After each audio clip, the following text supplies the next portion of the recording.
Now we shall look deeply into those conditions that led to the Crusades. As we have already discussed that these wars were between the Muslims and the Christians. Actually, the Pope wanted to be the religious head of the whole Christian world. So he wanted to assert his authority on both Roman Catholic Church and Greek Orthodox Church at the same time. Similarly, the Christians wanted to control the Mediterranean ports, which were under Muslim Turks at that time, and these Ottoman Turks had banned Christians to use these trade routes through the sea. Furthermore, the Christians wanted to capture Jerusalem, as we have discussed that it was a holy land for them as well. Above all, the Byzantine Empire was having a fear of attack on Constantinople by the Muslim Turks. For these reasons, they set up for crusades. Now we shall also see the Christians' point of view, that why did they fight for crusades? Well, the Muslim Turks, they have captured Jerusalem from the Byzantine Empire, and the Christians wanted to take it back, as they consider that it is their holy land, so they should be under their control. Secondly, the Muslim Turks had stopped Christians to visit their holy lands in Jerusalem for many reasons, and they wanted to visit their pilgrims and they wanted to settle over there, so they tried to attack the Muslims, and they set up for crusades. Thirdly, the Christian pilgrims were also attacked by Muslims. Just to counter that, whatever the activities were done by the Christians, in response to that, Muslim Turks reacted and they killed some of the Christians. So, and few pilgrims were attacked, and this scenario also enforced Christians to fight crusades. And we have already discussed that Byzantine Empire had a fear of attack on the Constantinople. The Muslim Turks wanted to have a control of Constantinople, and they were preparing for it. So by the Byzantine Empire, he asked the Pope for the help, and he asked that the Christian pilgrims and people and the lands should be saved from the Muslim Turks. So when he got the letter of the empire, Byzantine Empire, he not only consoled him, but he also called for this holy war that is later named as Crusade.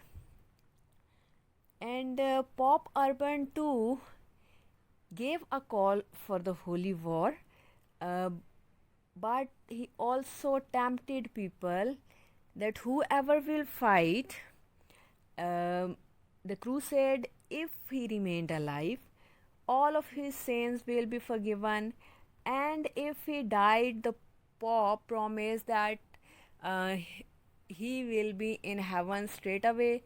And this noble rally of 300 most senior church members was called in 1095 at Clermont. And this Clermont is actually existing in France. And his speech greatly excited the crowd. On the spot, a senior bishop promised to lead the army against these Muslim invaders. For such holy wars, they selected the symbol, and it was of the Red Cross. And this red cross, they imprinted this red cross on their flags, banners, costumes, and on every costume, rather of any rank, whether he is rich or poor, or this was actually a reminder for the fighter that he is struggling for a holy cause. And Christians, rich or poor, hurriedly got ready to raise this flag of cross and left everything to win back Jerusalem. These people fight due to various reasons apart from the religious ones. Some liked the idea of adventure, some wanted to be rich, some wanted to capture the land for the settlement after winning it from the Muslims. Whatever the motive was, it enforced them for the first crusade. Their ultimate goal was to retrieve Jerusalem and the Holy Lands from the Muslim Turks uh, who had occupied these lands according to them. Now we shall see in detail that who had participated in crusades and why. Well, these crusaders who have participated in crusades, they were called Franks by the Muslims. First of all, the knights, they thought that there is a chance of showing their skills, fighting skills in such holy wars. So they got ready to fight. Uh, they were delighted to have such a worthy battle to participate in. The bravery and cruelty of these Frankish knights was remarkable. They were heavily armed, riding on big horses with long spears and mighty swords. Other than these reasons, knights fight for different rewards. For some, it was a chance of adventure that they could enjoy. For some, it was a chance to get rich by looting Muslims during wars. And for some of them, there was a hope to get the land in the winning territory for the settlement. Similarly, now we will see that why did the peasants fight? Well, for peasants, there was a chance to get rid of a dull, boring, dry life of the feudal system, and they were fed up of this dreary lifestyle of feudal system. So when the Pope announced that whoever will die in these crusades will directly enter the heavens, they got ready to fight in crusades. So, a mob of undisciplined peasants, including women and children, gathered under the call of Peter the Hermit. Uh, Peter the Hermit was in rough clothes, was very poor, riding on a donkey, and he was leading about 1500 poorly armed people. Everyone among these poors was excited to join Peter with their minimal resources ready to move towards Jerusalem. But the Byzantine Empire, including the emperor, was expecting a well trained army, so he realized that this poor, untrained mob will be useless against the Seljuks' strong, trained army.